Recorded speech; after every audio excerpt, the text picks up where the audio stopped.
Hare Krishna. Pure veg by Radhika kitchen में आपका स्वागत है। मैं ललिता देवी दर्शी। देखिए आज हम लोग मैं जहाँ जहाँ हम लोग घूमने जा रहे हैं कोशिश कर रही हूँ पूरा आप लोगों को दिखाने के लिए। आज कहाँ जा रहे हैं देखिए। और प्रभु जी का जो प्रवचन है पूरा सुनिए, सुनने के बाद पता चलेगी आपको। मतलब वीडियो को मतलब आधा मत देखिए, पूरा देखिए। ठाकुर जी के नाम है ना। तो बहुत भाग्यशाली लोग को ये मिलता है सुनने के लिए। तो वीडियो अगर देखे तो पूरा आप सुनिए प्रवचन। पूरी पावन भूमि को कामवन कहते हैं। पूरी पावन भूमि को जहां आपने परिक्रमा की, इस पूरी भूमि को कामवन कहते हैं। ये भगवान कृष्ण की वो लीला स्तरीय जहां हमारे ठाकुर जी 5 वर्ष की अवस्था में आए थे और कामवन के बारे में कहते कि कामवन आए थे काम बन जाते। इस कामवन में आने से ही काम बन जाता है। और जहां अभी आप बैठे हो ये हमारे ठाकुर जी की साक्षात वो लीला स्थली है जहां हमारे ठाकुर के 2 युगों के चिन्ह हैं। एक तो शिला रूप में आप दर्शन करेंगे, ये अयोध्या के राजा हुए थे कुबलाश उस समय की है, त्रेता युग की है, राम जी के परिवार से राम जी के समय की है, शिला रूप में कन्या का दर्शन। दूसरा दर्शन है द्वापर युग के भगवान के हाथ के स्पर्श से बने 2 थाली 2 कटोरे। लेकिन इन सबसे भी जो ज्यादा इंपोर्टेंस जिसको मैं दूंगा या मैं नहीं दे रहा, भगवान ने भी जिसको ज्यादा इंपोर्टेंस दिया वो है ये शिला रूप में दर्शन। कि त्रेता युग जब शुरू हुआ था तब अयोध्या के राजा हुए थे कुबलाश श्री राम जी से भी कई पीढ़ी पहले। उन राजा की कोई संतान नहीं थी। वृद्धावस्था में जाकर के राजा की एक बेटी हुई जिसका नाम रखा उन्होंने कृष्णावती। कृष्णावती जब बड़ी हो गई तो हर माता पिता की इच्छा होती है कि मैं भी मेरी बेटी की शादी करूं। लेकिन राजा के मन में एक चिंता थी कि अगर मैं मेरी बेटी की शादी कर दूंगा, क्योंकि एक तो हुई तो ये वृद्धावस्था में, अब अकेला मैं रह जाऊंगा, मेरे राज्य में रहेगा कौन। तो राजा ने ये चिंता अपने मंत्रियों को बताई। तो मंत्रियों ने बोला प्रभु आप एक काम करें, आप जो अपनी पुत्री का विवाह एक ऐसे राजा के साथ करें जो आपके घर पे घर जमाई बन के रह सके।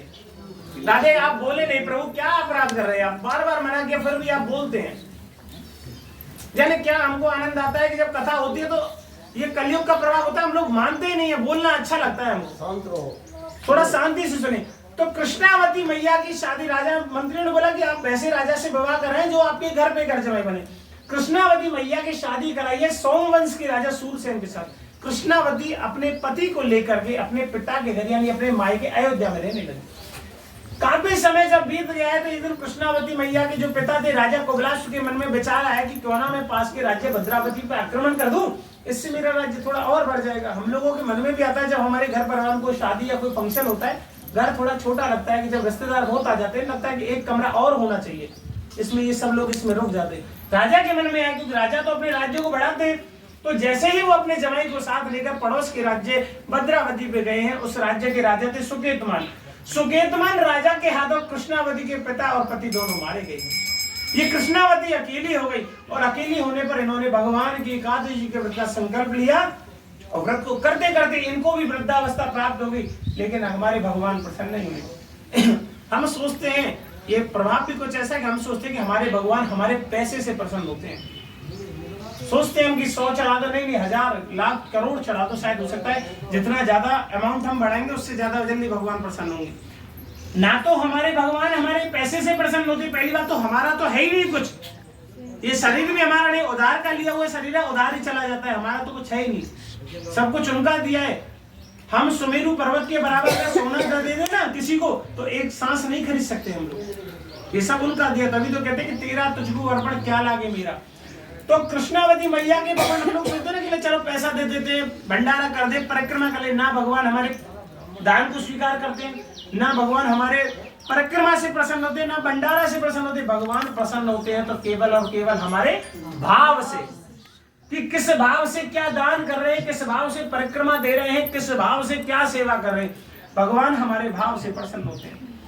तो भाव में ऐसे ही कृष्णावती मैया अपने भाव की तपस्या में जब लीन थी तो एकादशी के दिन वृद्धावस्था का समय प्रातः काल सूर्योदय समय जब सरयू नदी में गोता लगा के बाहर निकली तो क्या देखती है कि संग चक्र गदा पद्म लेकर के भगवान श्री हरि विष्णु प्रकट हुए और कृष्णावती से बोलते हैं कि प्रथम तो देवी मैं तुमको प्रणाम करता हूँ कि तेरे पिता पति के मारे जाने के बाद तूने मेरी भक्ति को करना नहीं छोड़ा। तुम मुझसे जो वरदान मांगो वो मैं तुमको देने के लिए वचनबद्ध हूं, तुम अपना इच्छा पर मुझसे मांग सकते हो। अब ये राजा की बेटी चाहती तो अपने पितापति किसी को भी जिंदा करवा सकती थी, लेकिन कैसी भक्ति मांगती है।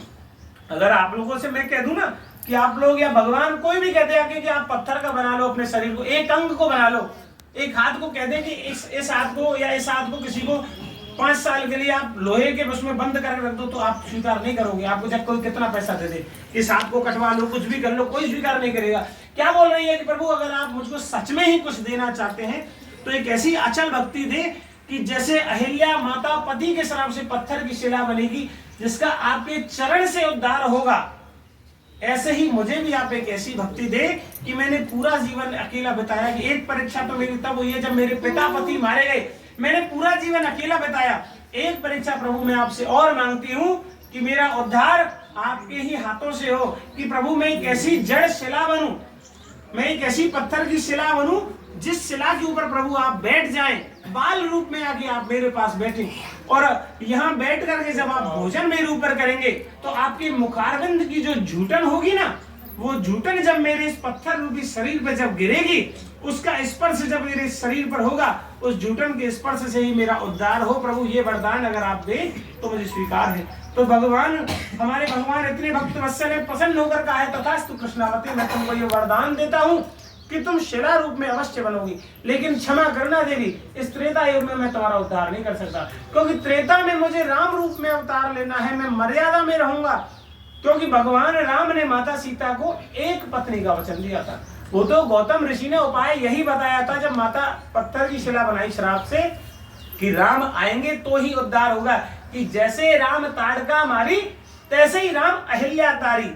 तो बोला कि अभी तो उद्धार नहीं कर सकता, लेकिन द्वापर में जब कंस का वध करने के लिए कृष्ण रूप में मेरा जन्म होगा, अवतार होगा, तो मथुरा के पश्चिम भाग में जो कामन नगरी है, या कामन नगरी में इस पूरे पहाड़ को कहते हैं इंद्रसेन पर्वत। इस इंद्रसेन पर्वत की तलहटी में तुम भोजन स्थली के रूप में प्रसिद्ध होगी। मैं भैया बलराम और सखान के संग आंगो नंदगाम से गैया चराता हुआ और तुम्हारा उद्धार कर। तो भगवान विष्णु से वरदान लिया है त्रेता युग में।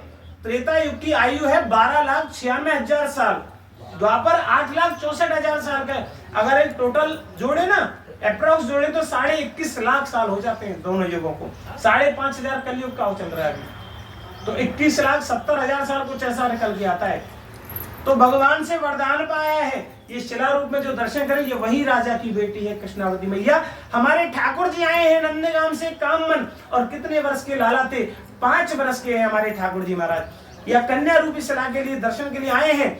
आप लोग सोचे कि भगवान तो 5 वर्ष में आए हैं, आप लोग सोचे कि आप लोगों की सबकी उम्र क्या है? कोई 15 का है, कोई 20 का, कोई 30, कोई 35, 40, 50, 55, 60, कोई 5 वर्ष का भी होगा।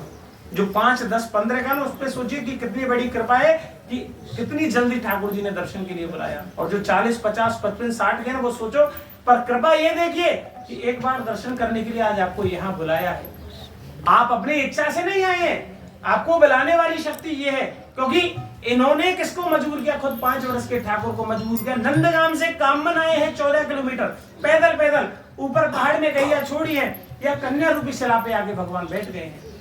थालियां नहीं बनाई थी। सकान से भगवान बोले, लाला तुम्हारी मैया ने तुमको कहाँ छाक बांधी, नहीं दिखाओ तो सही, भोजन करें। नंदगाम से आए हैं, बेमस्व राक्षस से भी युद्ध हुआ है, भोजन करो भैया, दिखाओ। तो कोई माखन लायो, कोई छाछ लायो, कोई दूध लायो, कोई दही लायो, कोई रोटी लायो, कोई फल लायो, सबने अपनी अपनी छाक लगाई दी। जैसे आप इन चित्रों में इनमें दर्शन करेंगे ना, जैसे जिसको अनुकूलता हो उस हिसाब से देख लो, क्योंकि इधर पास वाले वो इधर तो देख नहीं सकते, तो सामने देख सकते हैं। ये इस्कॉन मंदिर की तरफ से ये ठाकुर जी को चित्रपट दिया था कि प्रभु की लीला का दर्शन सबको हो, कि प्रभु ने वन भोजन कैसे किया। हमारे ठाकुर ने यहाँ भगवान के सामने भोजन लगा दिया। तो सखा बोले, लाला का नहीं है, तू भोजन करेगो कैसे? नंद बाबा को लाला है तो सोने चांदी की थाली में खाने की आदत होगी, लाला भोजन करेगो कैसे? तो भगवान हमारे ये इतने कृपालु बोले कि मैं चाहता तो सोने का सिंहासन बना के, सोने की थाली बना के भी खा सकता था, लेकिन मेरे जाने के बाद मेरे भक्तों को ये तो पता चले कि मैं किस भक्त के बंधन में बंधकर 5 वर्ष का 14 किलोमीटर कामन में आया और यहाँ आकर पत्थर पे बैठ के भोजन किया। तो हमारे ठाकुर ने इस इंद्रसेन पर्वत पर हाथ फिराया है, एक गोल थाली, इतना बड़ा रूप है, वो थाली प्रकट की है बड़े भैया बलराम के लिए। एक थाली छोटी है लेकिन थोड़ी टेढ़ी है, और वो टेढ़ी थाली कौन की है? हमारे ठाकुर की है। क्यों? खुद टेढ़े तो उनकी थाली भी टेढ़ी है। अपनी सीधी कैसी बना देंगे, भैया की तो खूब गोल बनाई है, लेकिन जब अपनी बनाने को टाइम आया तो खुद के हाथ भी टेढ़े चल गए। श्याम रंग का ठाकुर जी का, लाल रंग का दाऊ जी का। या प्रकार हमारे भगवान ने सखान ने जब भगवान को खिलाया तो जैसे ही हमारे ठाकुर जी के मुखारविंद की झूठन इस पत्थर रूपी शरीर जो कन्या थी इसके जब स्पर्श हुई है, उस झूठन के स्पर्श मात्र से उसी समय इस राजा की बेटी का उद्धार हो गया। कि वरदान ये था प्रभु कि झूठन का स्पर्श चाहिए बस, और कुछ नहीं चाहिए। प्रभु चाहती तो सामने ठाकुर जी थे, प्रभु आपकी चरणों में शरण दे दीजिए। क्या प्रभु देते नहीं, लेकिन मुक्ति मांगिए, ऐसा भाव कोई नहीं लाता। हमारे भाव तो बस ऐसे होते हैं, मंदिर में जाते हैं, आंख खोल के तो मंदिर में जाते हैं, लेकिन जैसे ही हमारे सामने हमारे ठाकुर आए तुरंत ऐसे बंद कर लेते हैं, प्रभु आपको देखने ही नहीं आए। हम तो 99% लोग ऐसा ही करते हैं, जैसे ही ठाकुर जी के सामने जाते हैं तो बस ऐसे आंखें बंद कर लेते हैं। वो सोचते हैं कि मुझको ही देखने आया, और जैसे ही मैं सामने आया तो मुझे देख के आंखें बंद कर ली। हमको भगवान का जो दर्शन करते हैं ना, आंख बंद करके करते हैं, जबकि भगवान का तो आंखों से दर्शन करना चाहिए। कैसे नाक है, कैसे कान है, कैसे बाल है, कैसे हाथ है, कैसे पैर है, कैसा रूप है हमारे ठाकुर का, उस रूप को अपने हृदय में लेना चाहिए। लेकिन हम क्या करते हैं, आंख बंद करके प्रभु छोरा को ब्याह हो जाए, मकान बन जाए, ठाकुर जी ऐसा करा दो, ये करा दो, इच्छाएं बोल देते हैं। प्रभु कहते हैं मुझको तो देख ले तभी तो मैं कुछ करूंगा, उनको तो हम देखते ही नहीं है। यहाँ भी बहुत लोग ऐसे करते हैं। यहाँ पर क्या करते हैं, मंदिर में जाते पहले बटवा खोला, पहले ही पैसा फाइनल कर लेते कि इतना ही देना, इससे ज्यादा देना ही नहीं है। कहीं पता चला एंड टाइम पे निकाल तो 10 का रेंट निकल गया, 100 का तो गलती हो जाएगी, बहुत ज्यादा देना पड़ जाएगा, तो पहले ही फाइनल करके लाते हैं। ये बहुत बड़ा अपराध करते हैं। भगवान को जाते समय जो खुद जिनके लक्ष्मी माँ जिनके चरण दबाते, तो क्या वो हमारे 10, 20, 50, 100 लाख करोड़ के हमारे भूखे हैं? सुमेरु पर्वत के बराबर अगर सोना उनको दे देना तो ठाकुर देखे तक नहीं हमारे। पर हम तो अज्ञान के बस हम अपने ठाकुर को पैसा दिखा के ये सोचते हैं कि हमारे ठाकुर प्रसन्न होते हैं। अपने ठाकुर को नहीं करते हम प्रसन्न, हम प्रसन्न करते हैं वो 10, 20, 50 जो लोग होते हैं ना, उनको प्रसन्न करते हैं हम लोग।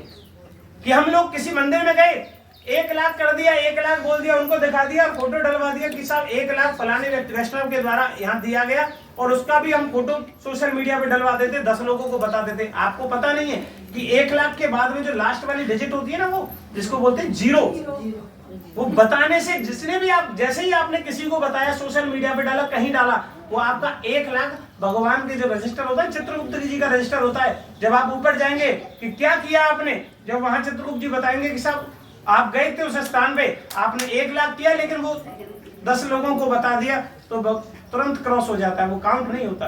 काउंट वो होता है कि दान ऐसे दिया, इस हाथ को ये ना पता चले आपने क्या दिया। दान का भाव ये होता है, भगवान को देते समय केवल आपको और अपने ठाकुर को पता होना चाहिए, पति को भी नहीं पता हो कि आपने क्या किया। क्यों? क्योंकि पत्नी का किया हमेशा पत्नी के ही पास होता है, पति का किया आधा पत्नी को प्राप्त होता है। आप लोग परिक्रमा ना करें, घर पे बैठे रहे, मान लो पति आपके परिक्रमा दे रहे हैं, तो आधा फल आपको अपने आप मिल जाएगा। लेकिन आपका किया आप अपने पति को कैसे दे सकते हैं, पत्नी बच्चों को कैसे दे सकते हैं? जल लेकर के भगवान के साक्षी होकर कि प्रभु मेरी परिक्रमा, मेरे जो भी है, इसका आधा फल मेरे पति मेरे बच्चों को तो मिलेगा, नहीं तो आपका किया आपके पास है। आप अपनी परिक्रमा का तो ले रहे हैं, अपने पति की आधी परिक्रमा का भी आप लोग ले रहे हैं। तो हमारे ठाकुर जी ने जब यहाँ भोजन कर लिया, भोजन करके हमारे ठाकुर जी को दूध पीने की इच्छा हुई, तो सकांत बोले भैया देखो मैं थक गया हूँ, मैं ऊपर जाके आराम कर जाऊं। तो भगवान हमारा आराम नहीं करने का, दूध पीने की इच्छा थी। अब सकांत कह जाते, जैसे हम लोग यार दोस्त होते हैं, कई बार कह देते हैं ना कि भाई ऐसे ही जा रहा हूँ, पता चला पार्टी करे, पीछे लड़ाई हो जाती है, अरे हमें ना ले तू ही चलो। तो भगवान दूध पीने की इच्छा थी, बता के नहीं कि बोले आराम करें, बेमस्त राक्षस से मार के आए हूँ, नंदगाम से भी चल के आए, तो ऊपर चले गए, सका यही छोड़ गए। काफी देर हो गई है, जब नहीं आए तो सकान को चिंता आई कि 5 वर्ष को लाला है, जंगल को जानवर तो ना लेगा। यशोदा मैया जब जाएंगे गांव तो यशोदा मैया पूछेगी कहाँ गए हो मेरा लाला, कहाँ जवाब देंगे? तो चिंता के लिए जब ऊपर गए तो क्या देख रहे हो, ठाकुर जी तो कटोरा बना के दूध ग्रहण करने वाले थे, तुरंत सकाओ ने रोक दिया। बोले कि अरे दादी के जब गोपिन की मार पड़े तो सबसे पहले हमें ही आगे करे हो, आप जब दूध पीने को टाइम आ रहा तो तू ही पिएगो, हमें ना देखो, तेने मारो, हमें ना मारो। वो प्रेम जो था अपने भगवान के लिए, उस प्रेम में सखा और भगवान में छीना जब भी हुई है कि भगवान करे मैं पीऊंगा, सखा करे तू कैसे पियो, हम भी पीएंगे, राक्षस तो तेने भी ना मारो, नंदगाम तो हम भी चल के आए। वो प्रेम में भगवान के हाथ से ऊपर दूध कटोरे से दूध छलका है, जो यहाँ इस शिला पर से गया है, यहाँ दूध की धार का दर्शन है, जो पीछे सरोवर में गई है। इस कुंड को तब से क्षीर सागर कुंड कहते हैं। देखिए ये तो भोजन थाली की कथा होगी, 2 मिनट कुछ और बताऊंगा आपको। देखिए यहाँ आप लोग आए, पैसे का दान हर मंदिर में आपसे करवाया जाता है, गलत नहीं कह रहा मैं।